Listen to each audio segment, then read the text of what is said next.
First of all, just want to say a massive thank you for coming down and listening to me talk about a couple of subjects I'm quite passionate about myself, and just kind of listen to some of the things I've kind of discovered through my research as well. Before we get started, I will note that there are a couple of images in my presentation that kind of feature gore and body mutilation. So if I'll let you know when that is beforehand. So if you're not really a fan of that kind of thing, that's totally fine. Just kind of, not look, and then I'll obviously let you know when you can. All right. So just giving you a disclaimer beforehand. So, right, who am I? Who am I? Why am I here? So I am a former heavy metal DJ. So I was a resident Saturday night DJ at a venue in Nottingham called Rock City, and I was DJ there between 2007 and 2009. So every Saturday night I was there in the room called the basement, similar to this, where I'd be kind of playing heavy metal, death metal, thrash, so on, so on. And I've always worn a hat, all right, so it's not, I'm also a games lecturer at City College Norwich, which has already been mentioned, where I'm the kind of course leader for Level 3 Game Design and Development. And I'm also a Warhammer enthusiast. So I started my journey into Warhammer back in 2002 with the release of the Lord of the Rings miniature games created by Games Workshop. Had no idea what I was doing. Luckily, my uncle was painting Warhammer Fantasy at the time, and he kind of showed me how to thin my paints and paint properly and, create washes and that kind of thing. And I took a massive gap for a very, very long time, and it wasn't until about 4 or 5 years ago that I took it up again. And these are some of my things. I am going to take a moment just to play a bit of a song now. So if you, bear with me just a moment, I shall play this song and continue. Okay.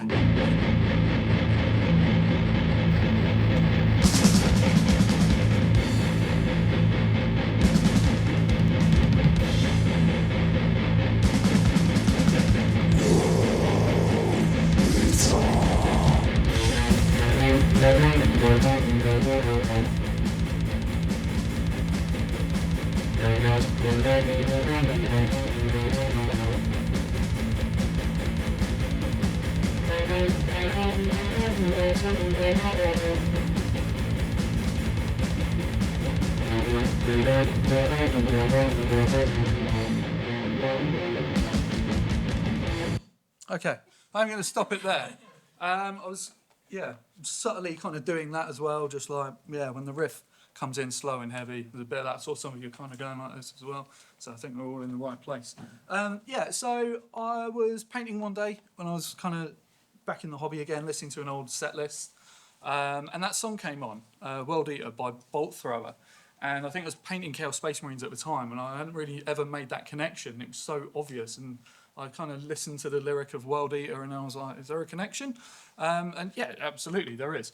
And it was kind of the reason why I kind of started to explore this idea of, is there a deeper connection between those two things and those two subcultures? How deep does that go? And it started to kind of think about some of the research questions. So what is the cultural connection between these two fandoms? Do these shared aesthetics between Warhammer 40K and British heavy metal influence identity and community building among its fans?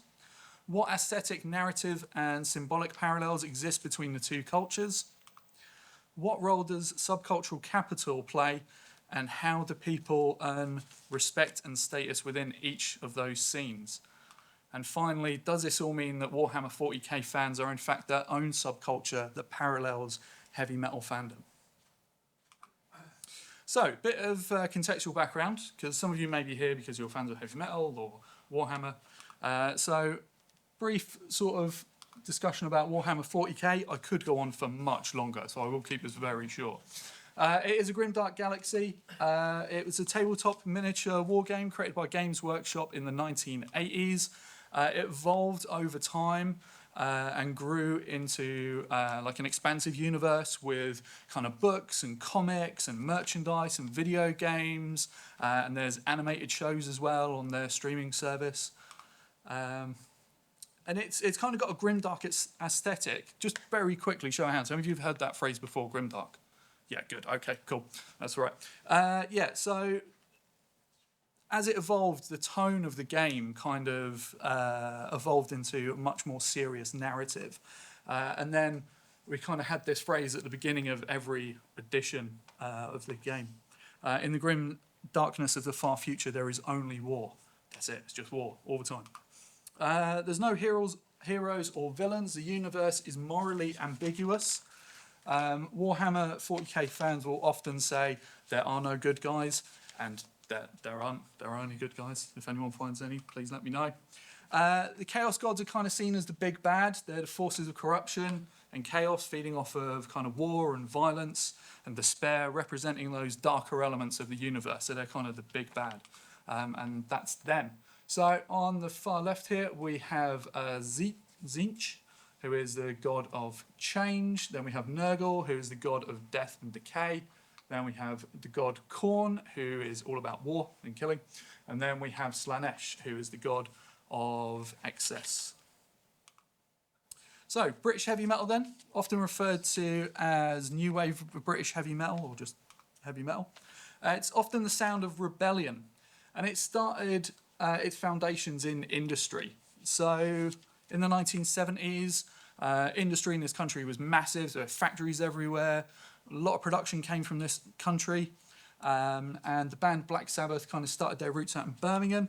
The guitarist Tony Iommi was working in a sheet metal factory at the time, and he had an accident where he actually cut the tops of his fingers off, and he kind of fashioned metal thimbles in order to still play the guitar. And it kind of gave the band that kind of signature heavy riff sound, and it was born from working class resilience. And then it kind of evolved with bands like Iron Maiden, Judas Priest, and Venom, who kind of fuse punk aggression with themes of fantasy, horror, and mythology.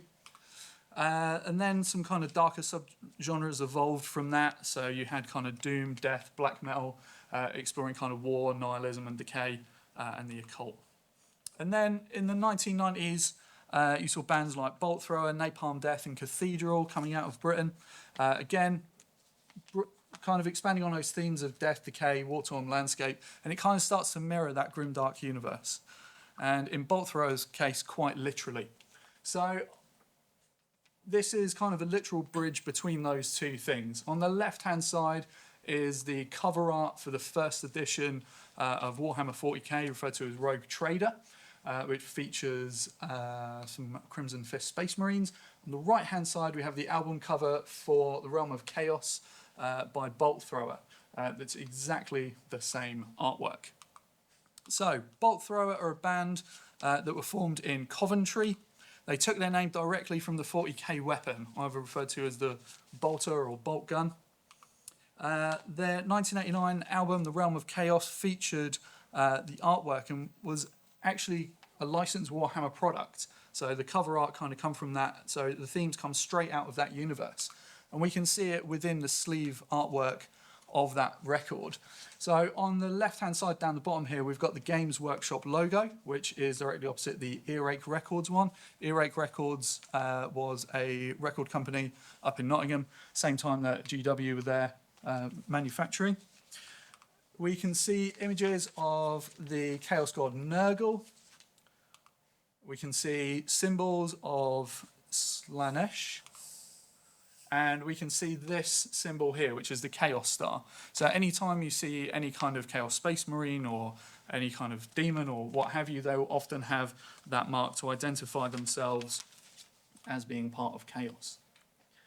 So I started looking a little bit deeper and noticed some more kind of shared aesthetics between British heavy metal and Warhammer 40K. So Gothic visuals, this is something that's a trend across both areas. On the left-hand side, you have the Napalm Death album cover for Scum, and you can see down the bottom here, you have skulls that are lined at the bottom.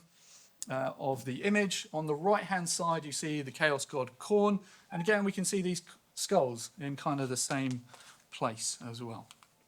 War is often a theme across both areas. So on the left-hand side, you've got the image of the second edition, I think, of 40K. And then on the right-hand side, you've got the trooper from Iron Maiden. Also, existential nihilism is quite a common theme. If there's just war going on, then that's generally not great. On the left-hand side, you've got Napalm Death album cover, Thor from Enslavement to Obliteration, that features a lot of themes about kind of nihilism and existential dread. And then on the right-hand side, we've got a comic about what it's like to be a human soldier in the 40K universe. If you're lucky, that's kind of your fate. And that's why Space Marine says a glorious death. There was a quite literal audio crossover as well, when Games Workshop decided to set up their own record label called Warhammer Records, and they released a couple of titles on that. So you've got the Saxon album Forever Free that features a Dark Angel Space Marine on a bike. On the right-hand side, you've got an album by D-Rock called Oblivion. Now, D-Rock are a band that was formed out of their love for kind of 40K. So all of their songs are about that kind of universe. There's a lot of themes that kind of cross over as well. And on that album, it also features the Queen guitarist Brian May, who was a big fan of kind of Warhammer at the time. Again, left-hand side, you've got Wraith Danger Calling, which features kind of Chaos Space Marines. And you can see that kind of Chaos star there that I mentioned earlier. On the right-hand side, you've got Rich Rags, which again features some kind of Warhammer 40K artwork. And you can see from these releases that it's got the kind of Warhammer Records logo down the bottom. Games Workshop also had their monthly publication called White Dwarf that was kind of released every month. In that magazine, there would be information about lore and characters, gameplay strategies, maybe some updates to gameplay, things like that. And this issue actually featured a flexi disc from Warhammer Records by Sabat called Blood for the Blood God, which relates to the Chaos God Khorne. Flexi disc is kind of like a very thin record that you could just play on your record player. So, the theoretical framework then. So after I started kind of making these connections, it's time to kind of think about how's that all going to tie together and work. So, the key one is subcultural theory that I've been looking at. So this is a book by Dick Hebdige, who's a theorist who came up with this kind of, or expanded on this idea of kind of subcultures, and that's kind of a meaning of style that goes with that. And a subculture is a group of people within a culture that kind of differentiates themselves from their parent culture of which it belongs to, and they're easily identified by things like fashion and music tastes. So here we can see the subculture of kind of hippies. We know they're hippies because we can see the long hair, we can see the bright colours and the flowery tops and things like that. Then you've got punks, so they're kind of spiky haircuts, a lot of chains, a lot of black leather and that kind of thing. Then you've got 80s hip-hop breakdance culture, where you see kind of tracksuits and baseball caps and trainers and portable stereos. And then you've got kind of black metal fans who are kind of differentiated by their t-shirts that kind of show the band that they're listening to. There's always kind of bullet belts, spikes, black leather, corpse paint, skulls, and that kind of thing. So this is kind of showing that it is just more than a hobby, that it might actually lead to a subculture itself. Some of the key theorists then, Dick Hebdige, who I've mentioned already, and Sarah Thornton, who said that style isn't about looking cool, it's a statement. You're kind of saying something with the things that you do. And this kind of concept of subcultural capital is the cred that you earn, or credibility that you earn, by knowing the right stuff, owning a rare band patch or painting minis with lore accuracy, and that kind of thing gives you more credibility within the subculture. Also looked at Stuart Hall's identity theory, the circuit of culture, so production, representation, and identity, consumption and regulation. So it shows that cultural products like games or music aren't just made and used, but they also shape and reflect who you are as an individual, that you're actually selecting things to kind of show your culture. Ludomusicology is the theory of music and games, that they're not kind of separate things, separate entities. So it's a research of games and music and how they kind of overlap and intersect. Game soundtracks can shape a player's experience and create a sense of environment through audio cues to kind of help them. And games like Doom channel that kind of metal aesthetic of kind of pure power fantasy, where it's speed, intensity, and catharsis. And the composer of the soundtrack, Mick Gordon, said that it was like a sonic chainsaw, which personally I think is something that definitely fits into the 40K universe. I'm also going to be looking at masculinity within nerd and kind of metal spaces. So where these things happen, how is gender perceived, and masculinity. So both Warhammer and heavy metal fandom can be quite intense and intimidating spaces for masculinity. There's pride in kind of being hardcore and knowing the lore, or being brutal and being the loudest. There's also room for kind of creativity and care and vulnerability. You know, you're taking time out to be creative and paint these minis, and you're kind of looking after them as well. Any of you who have 40K or has transported any models at any point will know something will break off eventually, and you just need to kind of keep maintaining it. So, bringing that all together, this research isn't necessarily a critique. I'm not kind of saying that they're bad things at all. And it's more about the understanding about how it's made and shared and like a lived experience. The style and performance are central to identity, and I think in both Warhammer and metal subcultures, these kind of fans come together in these spaces and they're kind of forming their own identities because of it. These fan spaces often act as third places as well. So it's not just kind of work and home, it's an extra place that you can go where you can kind of meet with people, sit with people who have similar interests to you, and yeah, be kind of recognised in that space. So from some initial research, I've been looking at some of the interwoven themes, so a bit closer where these things overlap with certain theoretical principles.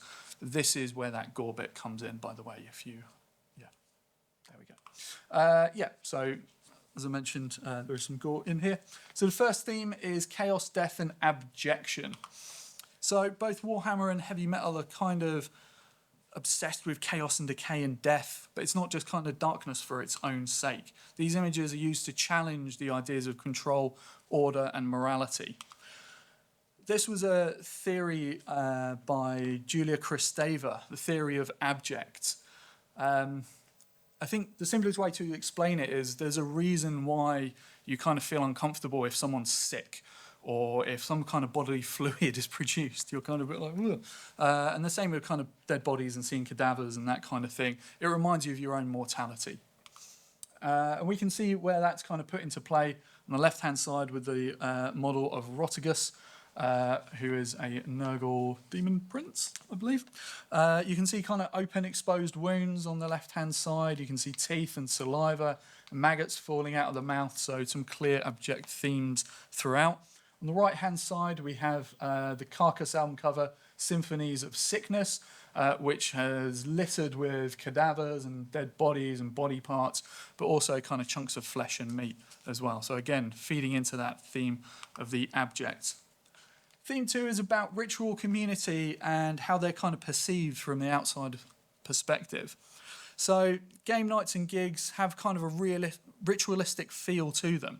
So you're preparing your army, similar as if you're playing a gig, you're tuning your guitar, you're learning your tracks. The table or the stage is kind of your performance space. You're going into both arenas and you're kind of performing in that space. There's a shared language, there's insider codes and informal rules. Outsiders kind of view these spaces as kind of being typically nerdy or unsafe spaces, or maybe satanic or even gatekeeping. And that leads me on to the moral panic. So there was a case in the 1980s between Tipper Gore, who's on the right-hand side, who's a wife of US Senator Al Gore, who formed a coalition of parents, I think it's Parents Against Music, or yeah, sorry, formed a coalition where they were looking into how to kind of classify music and how to censor it and make sure that children weren't listening to harmful things. And then Dee Snider, who is the singer from Twisted Sister, turned up to the hearing and said, these songs and these messages, it's not about Satanism. We're not promoting bad things or negative things. We're kind of saying that, it's an artistic expression. And that's all it is, really. And there are some clear kind of messages that you could quite easily link to Satanism in both camps. On the left-hand side, you've got the Venom album cover, Welcome to Hell, which you can clearly see the pentagram and a kind of goat head that would symbolize Satan. And then on the right-hand side, you've got a blood letter of Korn, who very clearly looks like the typical kind of demon, red and spiky and that kind of thing. There is a character in the TV show Stranger Things called Eddie Munson, who is kind of where these two things intersect again. The character is kind of a fan of heavy metal, but they're also into D&D, and they're kind of blamed for the murder of a disappearing child, which was actually a real case in 1979, where there was a missing child, and the media kind of spun it and said, well, it's because he was playing D&D, he was practicing satanic rituals, he was, looking at images of demons and things like that. Theme 3 is about class and resistance. So across both areas, we kind of see this overlap. In the Warhammer 40K universe, it's deeply satrified, reflecting a dystopian, rigid class system where social mobility is non-existent. Like I said earlier, if you're a human in that universe, you're lucky if you get kind of shot in the head. British heavy metal, particularly in its early and extreme forms, was born from that kind of working class identity and unrest as well. And again, some kind of overlaps within these two camps. So class, in Warhammer 40k, you have hive cities and you have a feudal bureaucracy. So you have nobles at the very top and the high lords of terror kind of, dictating what happens to everyday people. And then British heavy metal was kind of born in the post-industrial decline. So during that time period of 1980s in Thatcher's Britain, Thatcher came in, started shutting down mines and production and things like this. And so a lot of the band's lyrics and things like that kind of reflected it. Resistance is the next one. So you have chaos cults and heretics, and Warhammer 40k are the people who kind of turn around and say, no, I'm not agreeing with that, I'm going to do my own thing. And then equally in British heavy metal, you have anti-establishment lyrics in the songs. You also have the use of war as a metaphor. So in 40k, the eternal war is a tool of control. So these wars are kind of fought out in a way of kind of conquering the galaxy and taking over different things. And in British heavy metal, it's kind of a metaphor for working class struggle.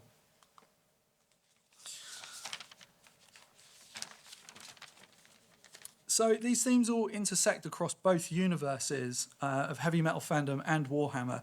And I think it's these themes that help kind of solidify it as a subculture itself. My research is ongoing, so I will keep going with this, and I'll be using a certain methodology to do so.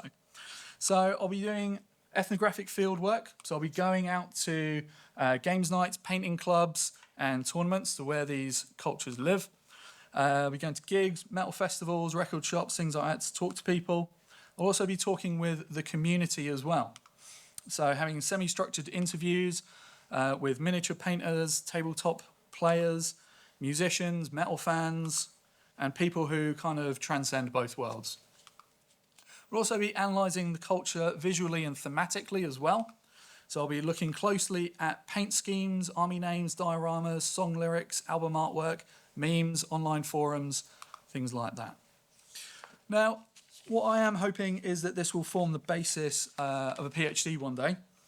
So I'm kind of looking into that at the moment. So my proposal has all gone out, so I'm just waiting to hear back. And as far as I can tell, there is a bit of a gap in academia when it comes to this kind of thing. I've not seen anything in my research I've come across yet that kind of intersects these two things. So this research matters because it does have academic novelty. So I'm combining game studies, musicology, and subcultural theory.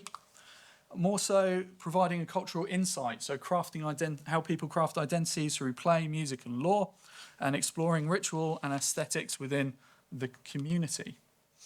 It's also got social relevance, so that sense of identity and belonging, the sense of resistance to mainstream norms, and gender performance in hypermasculine spaces. Also, representation and stereotypes. So gamers are often seen as kind of being antisocial or outside of society, and metalheads are often viewed as violent or aggressive, which I've found is not the case for either of those. Both seen as other by society as well, so kind of seen as, you know, something that can't be accessed.